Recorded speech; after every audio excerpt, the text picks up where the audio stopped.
ఆత్మమిత్రులందరికీ నమస్కారం అండి. మనం ఈరోజు స్వాదిష్టాన చక్రం గురించి తెలుసుకుందామండి.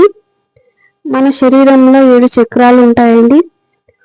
1 మూలాధార చక్రం, 2 స్వాదిష్టాన చక్రం, 3 మణిపూరక చక్రం, 4 అనాహత చక్రం, 5 విశుద్ధి చక్రం, 6 ఆజ్ఞా చక్రం, 7 సహస్రార చక్రం.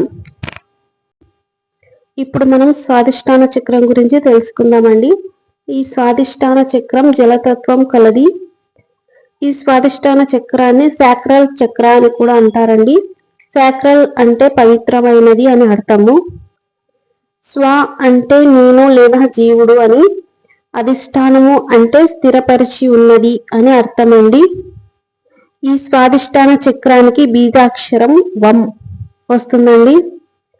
ఈ స్వాదిష్టాన చక్రము నాభికి 2 ఇంచుల కింది భాగంలో ఉంటుంది అండి. అంటే బొడ్డు కింది భాగంలో ఉంటుంది ఈ చక్రము.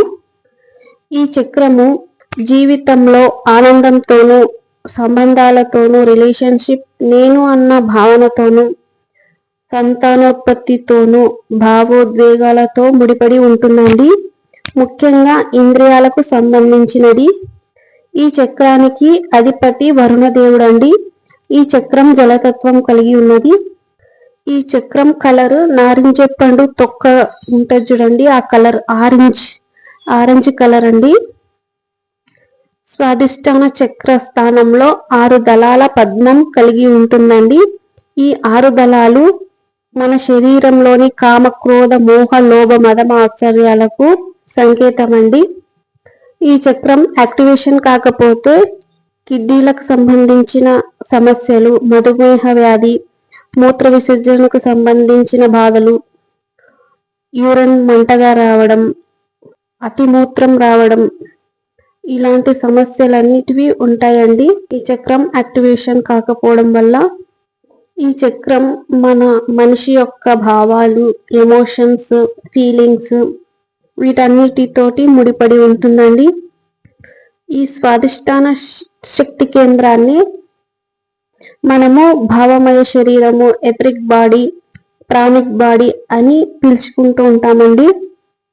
మన ఎథరిక్ బాడీలో 2,72,000 నాడులు అన్ని అమర్చబడి ఉంటాయండి. వీటన్నిటిలో కూడా మన ఆలోచనలు, భావాలు, మన యొక్క ఎమోషన్స్ అన్నీ ఇక్కడే ఉంటాయండి. ఈ శక్తి కేంద్రానికి కొన్ని గ్రంథులు, కొన్ని హార్మోన్స్ ఉంటాయండి. దీనికి సంబంధించినటువంటి హార్మోను స్త్రీలలో అయితే ఈస్ట్రోజన్ హార్మోన్ అండి. జెంట్స్ లో అయితే టెస్టోరాన్ అనే హార్మోన్ అండి. ఈ చక్రం కింద ఉన్న మూలాధార చక్రానికి, పైన ఉన్న మణిపూరక చక్రానికి ఇంటర్నల్ గా కనెక్ట్ అయి ఉంటాయండి. ఈ 3 చక్రాలని దిగువ చక్రాలు అని కూడా అంటారండి. పై 3 చక్రాలని హయ్యర్ చక్రాలు అని అంటారు. అంటే ఏది తక్కువ కాదు, ఏది ఎక్కువ కాదండి, అన్ని సమానమే. ఈ స్వాదిష్టాన చక్రం యాక్టివేషన్ కొరకు వం అనే బీజాక్షరాన్ని చాటింగ్ చేసుకుంటూ మనము శ్వాస మీద ధ్యాస పెట్టి మెడిటేషన్ చేస్తే ఈ చక్రం యాక్టివేషన్ అవుతుందండి. ఈ మెడిటేషన్ బ్రహ్మముహూర్తంలో చేయడం చాలా ఉత్తమం అండి.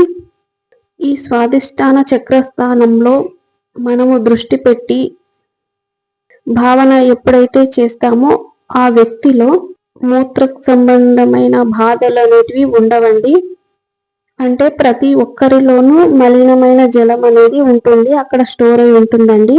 చక్రస్థానంలో మనము మెడిటేషన్ చేసినప్పుడు ఫ్లో అని ఎక్కువగా అయినప్పుడు ఆ మలినాలు అనేవి బయటికి వస్తాయండి, లేదంటే అక్కడే ఉంటాయి.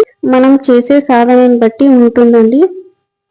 ఆ మలినమైన జలంలో ఎప్పుడైతే మనం దృష్టి పెట్టి చైతన్యవంతం చేస్తామో అప్పుడు ఏమవుతుంది అంటే మిగతా ఎక్కడ మలినాలైతే ఉన్నాయో అక్కడికి చేరుతాయండి.